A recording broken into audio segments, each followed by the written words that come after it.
बेशर्म बहू। शारजापुर नाम के शहर में एक रेवती नाम की लड़की रहा करती थी।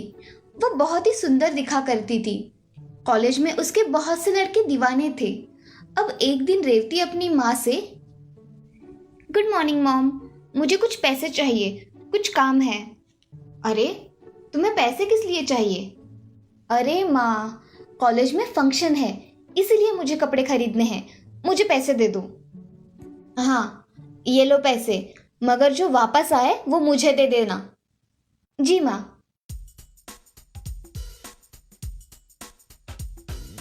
रेवती ऐसा कहकर वहां से पैसे लेकर चली जाती है और दुकान से ड्रेस लेकर बाकी के पैसों से अपना मेकअप का सामान खरीद लेती है। ये सब बातें वो घर आकर अपनी माँ को बताती है। माँ, मैं तुम्हारे दिए हुए पैसों से ये ड्रेस और मेकअप का सामान लेकर आई हूँ। अरे, अभी तो तुम महीने पहले सामान लेकर आई थी और अभी और लेकर आई हो। ऐसा करोगी तो हमें चंदन लग जाएगा। अरे माँ, कुछ चंदन नहीं लगता। तुम्हें पता है तुम्हारी बेटी कितनी खूबसूरत है? सारे कॉलेज के लड़के मरते हैं इस चेहरे पर। क्या अनाप शनाप बक रही हो, पता भी है। जस्ट चिल माँ, इतनी भी कोई बड़ी बात नहीं है। ऐसा कहकर रेवती वहां से चली जाती है। राधा मगर रेवती के बारे में सोचकर हॉल में बैठ जाती है। तभी रेवती के पिताजी सुभाष वहां आ जाते हैं। क्या हुआ है राधा, बड़ी चिंता में दिख रही हो? अरे, इस लड़की का क्या करूं मैं, बहुत बदतमीज हो गई है। पैसों की तो कोई अहमियत ही नहीं है इसको। मेरे दोस्त का लड़का है रवि, बहुत पढ़ा लिखा है और अच्छी जॉब भी करता है, बैंक में मैनेजर है। उसकी शादी के लिए लड़की देख रहे हैं। मैं सोच रहा हूँ कि हमारी रेवती अब बड़ी हो गई है, क्यों ना हम उसकी शादी कर दे, तो वह बड़ी और समझदार बन जाएगी। हाँ, वैसे आप सही कह रहे हो। जिम्मेदारी पड़ेगी तो ये सीधी भी हो जाएगी और ये रिश्ता भी अच्छा है। तो मैं कल ही बात कर लेता हूँ। शुभ काम में देरी नहीं करनी चाहिए। जी, जैसा आप ठीक समझे। मैं रेवती को कल सुबह इसके बारे में बता दूंगी। चलो अब सो जाते हैं, सुबह जल्दी उठना है। जी चलिए। ऐसा कहकर सुभाष और राधा सो जाते हैं। अगले दिन रेवती की माँ उसको सारी बातें बता देती है और रेवती भी लड़का देखने के लिए तैयार हो जाती है। अगले दिन रेवती के घर रवि, उसकी माँ शीला और उसके पिताजी किशन आते हैं। थोड़ी बातें हो जाने के बाद राधा रेवती को लेकर वहां आती है। रेवती दिखने में सुंदर होने के कारण रवि को वो देखते ही पसंद आ जाती है और तभी रवि के घर वाले इस रिश्ते के लिए हाँ कह देते हैं। कुछ ही दिनों बाद उनकी शादी हो जाती है। रेवती नई होने के कारण उसकी सास को कोई मदद नहीं किया करती थी। उसकी सास एक दिन, अरे ओ बहू, जरा चाय बनाओ हम सबके लिए। आज तुम्हारे हाथ की चाय पियेंगे। माँ जी, मुझे चाय नहीं बनानी आती। क्या तुम्हें चाय भी बनानी नहीं आती? नहीं माँ जी। खाना तो आता है ना? नहीं माँ जी, मैंने आज तक कुछ भी बनाया नहीं है। क्या कह रही हो? अब थोड़ा थोड़ा सीख लो। अब के बाद तुम्हें ही यह गृहस्थी संभालनी है। नहीं माँ जी, मैं तो अभी शादी होकर आई हूँ, मुझे ये सब काम नहीं आते और मुझे अभी के लिए मेरी सहेलियों के साथ जाना है। अरे बहू, आज घर में कुछ मेहमान आने वाले हैं तुम्हें देखने के लिए। तुम रुक जाओ।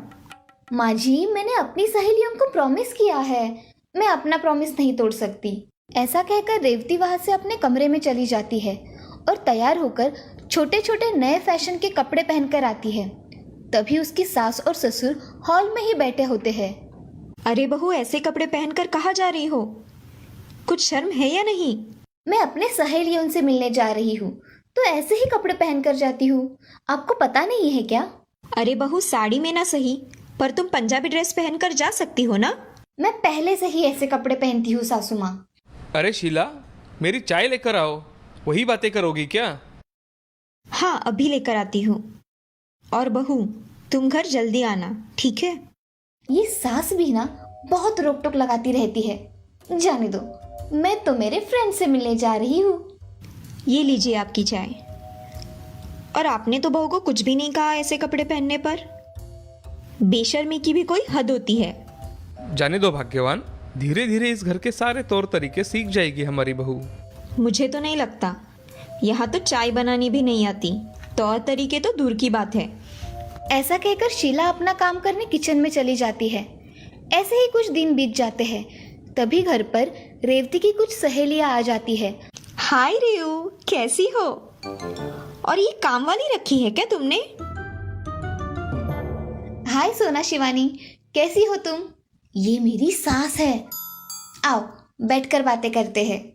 ऐसा कहकर सोना, शिवानी और रेवती बैठकर बातें करने लगते हैं। उसी समय रवि ऑफिस के लिए निकलता है और उन सहेलियों की बातचीत उसके कानों पर पड़ती है। तभी रवि, अरे रेवती, ये कौन है हमारे घर पर? रवि ये मेरी दोस्त है, मुझसे मिलने यहाँ आई है। अच्छा, मगर तुमने इन्हें बताया नहीं कि माँ के बारे में कुछ कहा तो मुझे पसंद नहीं है, और ये माँ को काम वाली कह रही है और तुम चुप हो। जाने दो ना रवि, क्यों बात का बतंगड़ बना रहे हो? तुम्हें समझ में आना चाहिए रेवती, किसकी हैसियत क्या है, समझी? ऐसा कहकर रवि वहां से चला जाता है। रेवती की सहेलियां भी खुद का इंसल्ट होने की वजह से जाने के लिए निकलती है। अरे रेवती, हम निकलते हैं, बहुत देर हो गई है। हाँ चलो, बाय रेऊ। अरे यार रुको तो सही, इनकी बातों को दिल पर मत लो, रुको। हमारी ऐसी इंसल्ट किसी ने नहीं की, बाय। ऐसा कहकर सोना और शिवानी वहां से चली गई।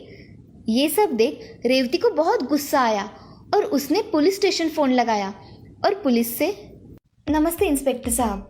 नमस्ते जी, कहिए। मुझे एक कंप्लेंट दर्ज करनी है। मेरी सास और पति मुझे कुछ भी भला बुरा कहते हैं। आप यहाँ आकर उनको समझाइए ना। हम अभी आते हैं। जी इंस्पेक्टर साहब। ऐसा कहकर रेवती अपना फोन रख देती है। तभी उसके पीछे सास खड़ी दिखाई देती है। तभी, माँ जी आप कब आई? तुम जब पुलिस स्टेशन में फोन कर रही थी तभी आई। और क्यों खुद की इज्जत खुद ही चौराहे पर निकालने पर तुली हो? मेरे और मेरे बेटे के बारे में तुमने बहुत कुछ कहा है। अब वो तुम्हें माफ करेगा या नहीं मुझे पता नहीं। आप लोगों को ऐसा ही चाहिए, समझी? फिर ठीक है बहू, मैं मेरे बेटे को बुला लेती हूँ। ऐसा कहकर रेवती की सास वहां से चली जाती है और अपने बेटे को फोन करके घर पर बुला लेती है। ये सब सुनकर रवि हक्का बक्का हो जाता है और जल्दी जल्दी में घर चला आता है। तभी रवि के घर पुलिस आ जाती है। पुलिस को देख रवि, क्या हुआ इंस्पेक्टर साहब, आप यहाँ? मुझे आपकी पत्नी ने यहाँ बुलाया है। उन्होंने आपकी और आपकी माँ की कंप्लेंट लिखवाई है। क्या? मगर ऐसा कुछ भी नहीं हुआ है इंस्पेक्टर साहब। ऐसी कंप्लेंट लिखवाई है आपकी बीवी ने। रेवती, तुमने कंप्लेंट लिखवाई है? क्या हुआ क्या है तुम्हें? मैंने सही किया है। इंस्पेक्टर साहब इन्हें लेकर जाओ या इन्हें समझा दो। इन्हें किसी से बात करने की तमीज नहीं है। उसका ये बर्ताव देख रवि और शीला को बहुत बुरा लगता है। पुलिस रवि को बहुत खरी खोटी सुनाकर वहां से चली जाती है। तभी रवि और शीला अपने कमरे में चले जाते हैं। कोई किसी से कुछ बात नहीं करता। तभी रेवती बोलती है, अच्छा हुआ, इनको ऐसा ही सबक मिलना चाहिए था। अब आया ऊंट पहाड़ के नीचे। ऐसा कहकर रेवती दूसरे दिन अपने मायके निकल जाती है।